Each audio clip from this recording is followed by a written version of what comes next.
Hello and welcome back to our cost flow analysis spreadsheet. So at this point, you should have something that looks like this. And the next thing we're going to be doing is working on our equivalent units. Before we move on to that though, you're going to notice that we have our direct materials, direct labor, and overhead in the B, C, and D columns. I'm actually going to cut and paste those over to the C, D, and E columns. And the reason is, now that we have these as ranges and make sure that your ranges are still being applied to the correct cells, we can use these ranges and formulas in our equivalent units. But we wouldn't be able to do that if they were in B, C, and D, and that'll become more clear later. The next thing that we're going to want to do is create a count command that's going to count the number of named cells we have. So we're going to use the count A command and we're going to put it in B40. So I'm going to type it, and again, you can also get it using this function button. And I'm going to count all the cells here, and this is just counting the cells with the value. So right now it returns 11, but it'll return a different number at the end, and that's why we've left these empty cells, because they're going to be filled later. So the next thing we're going to do is come down here to A42, and we're going to create a new header. So this is for APCO company. This is for the assembly department cost report. We're going to do the FIFO cost flow first. And this is for the year ended 14. And similar to how we did before, we're going to come all the way across to F this time. Let's go ahead and merge those across and center that. Let's fill it. I'll use the same blue color I did before for ubiquity's sake. And let's put a border around that. And then I'm going to come down to A47, and this is where I'm going to put the header for the equivalent units. And I'm going to give this a similar treatment as I did to these other headers, in that I'm going to bold and italicize. And I'm going to fill them black and paint them white. Did I do it? Nope. There we go. Oh, underline. I have forgotten to underline.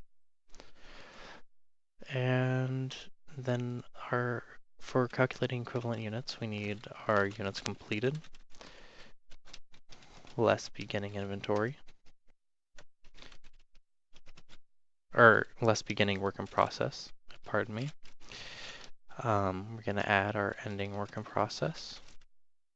We're going to add our output loss.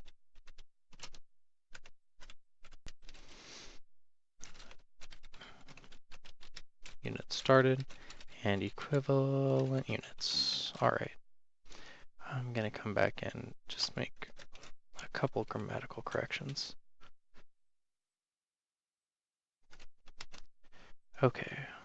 Then what we need for calculating this is our units, our direct materials, our direct labor, our overhead, and our totals.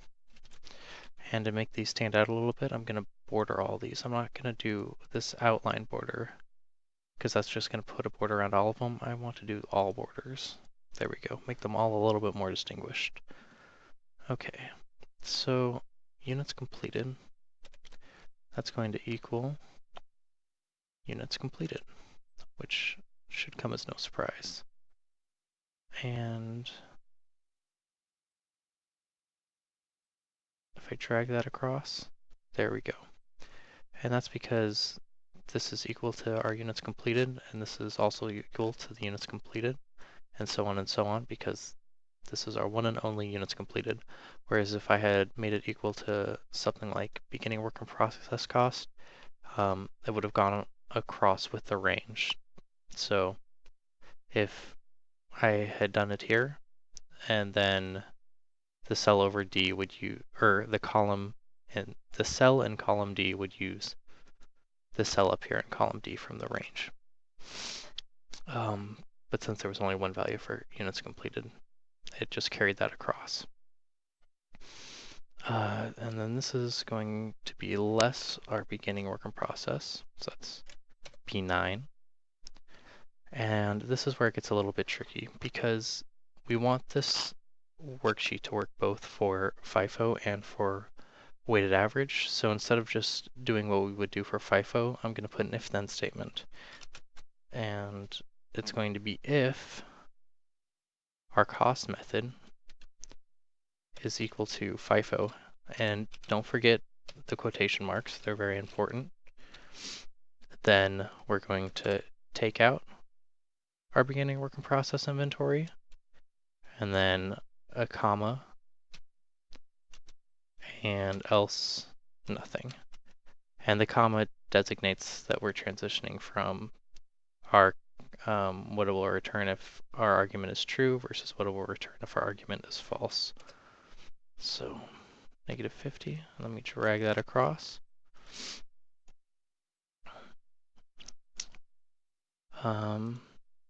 And I've done something wrong here.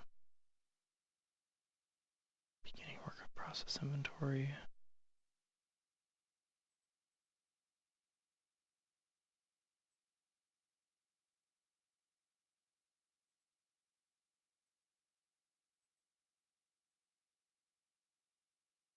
Oh, it's equal to, it's less our beginning work in process times our beginning work in process complete. So now let's try dragging that over. There we go. That is much better. And I'm gonna edit these so that they're represented in parentheses.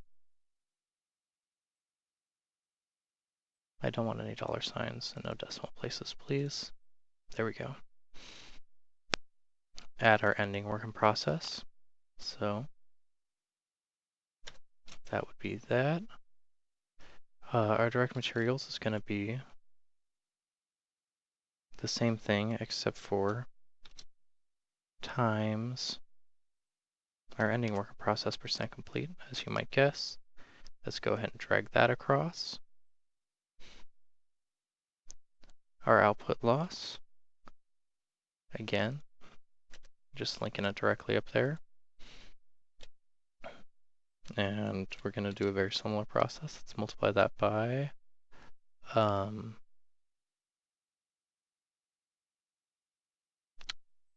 overhead loss, our output loss percent complete. Drag that over. Our units started. It's going to be, wait, sorry.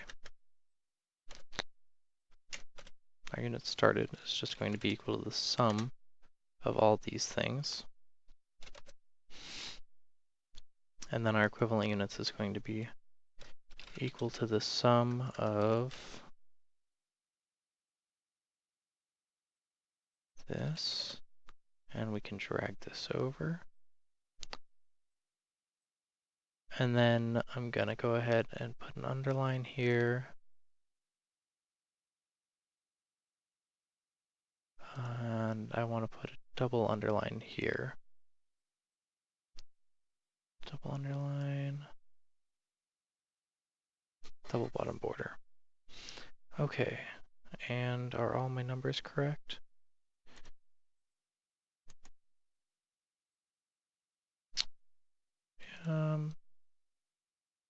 This appears to be.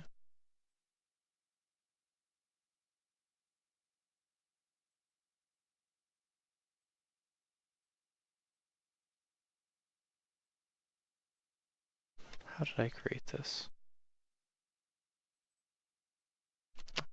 So I absentmindedly linked this to this output loss, but this needs to be linked to that output loss.